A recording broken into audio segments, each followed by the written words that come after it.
জনতার কণ্ঠকে আমাদের RCC club পক্ষ থেকে জানাই আন্তরিক প্রীতি শুভেচ্ছা। নমস্কার, এই মুহূর্তে রয়েছি বেলঘড়িয়া রানী পার্ক সার্বজনীন দুর্গোৎসব কমিটির। বুঝতে পারছেন ষষ্ঠীর সন্ধ্যা, দর্শনার্থীদের ঢল কিন্তু উপচে পড়ছে এবং ওই যে কথাই আছে, যদি হয় সুজন তেঁতুল পাতায় নজন।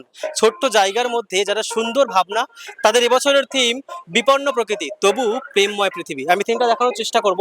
সুন্দর একটা ছোট্ট জায়গার মধ্যে যেভাবে তারা সাজিয়ে তুলেছে এবং শিল্পীকে কর্নিশ, যে এটাই হচ্ছে বাঙালির দুর্গাপুজো, যেখানে ওই ছোট্ট জায়গা থেকে শুরু করে বড় জায়গা সবকিছুর মধ্যেই একটা শিল্পের ছোঁয়া থাকে। ঠিক তেমন মণ্ডপটা সুন্দরভাবে সেজে উঠেছে এবং মাতৃ প্রতিমা যে চমকটা তারা প্রতিবারে রাখে, এবছরও তার কোনো ব্যতিক্রম রাখেনি। ৭৭তম বর্ষের এবছর তাদের মাতৃ প্রতিমাটা আমি একটু দেখাতে চেষ্টা করবো। সুন্দর একটা মাতৃ প্রতিমা দেখতে পাচ্ছেন। বিপন্ন প্রকৃতি তবুও প্রেমময় পৃথিবী, তার সঙ্গে সামঞ্জস্য বজায় রেখে কিন্তু এবছর তাদের মাতৃ প্রতিমাটা রেখেছে। আমি ক্লাব উদ্যোক্তাদের সাথে কয়েকজনের সাথে কথা বলার চেষ্টা করবো যে তাদের এবছরের থিম এবং যে মাতৃ প্রতিমার যে চমকটা, তম বর্ষের এবছরের চমক তো রয়েছে, তবে আমি কথা বলবো এবছর তাদের এই প্রতিমা সম্বন্ধে। এই যে সুন্দর একটা প্রতিমা, যে আপনাদের থিমের সঙ্গে সামঞ্জস্য বজায় রেখে এবছরের প্রতিমা যদি একটু বলে। আমাদের থিমের মধ্যেই রয়েছে আচ্ছা, যে প্রেমময় পৃথিবী। এই প্রেমময় পৃথিবীর এই কনসেপ্টটাকে ফুটিয়ে তোলার জন্য আমাদের যিনি শিল্পী, তিনি এই মুহূর্তে আমাদের মধ্যে উপস্থিতি নেই, কিন্তু তিনি ওই কনসেপ্টটাকে ফুটিয়ে তুলেছে। শিব এবং দুর্গার যে তাদের মধ্যে যে একটা ভালোবাসার সম্পর্ক, প্রেমের সম্পর্ক, সেই প্রেমময় পৃথিবী বোঝাতে গিয়ে এই প্রতিমাটি আমাদের তৈরি করেছে।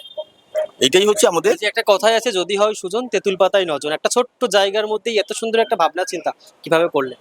আমাদের প্রধান অসুবিধে হচ্ছে আমাদের এই জায়গা। আমরা এই দেখছেন, আপনারা দেখবেন এই রাস্তার উপরেই আমরা এই আমাদের মণ্ডপ তৈরি করেছি। অজস্র গাড়ি যাতায়াত করছে, লোকজন যাতায়াত করছে, তার মধ্যেই আমাদের এই অসুবিধে সত্ত্বেও আমরা চেষ্টা করি আমাদের যে থিম, যেটা সামাজিক সমস্যাকে তুলে ধরে, সেটাকে ফুটিয়ে তোলার। বুঝতে পারছেন তাদের এবছরের থিমের চমক থাকবে।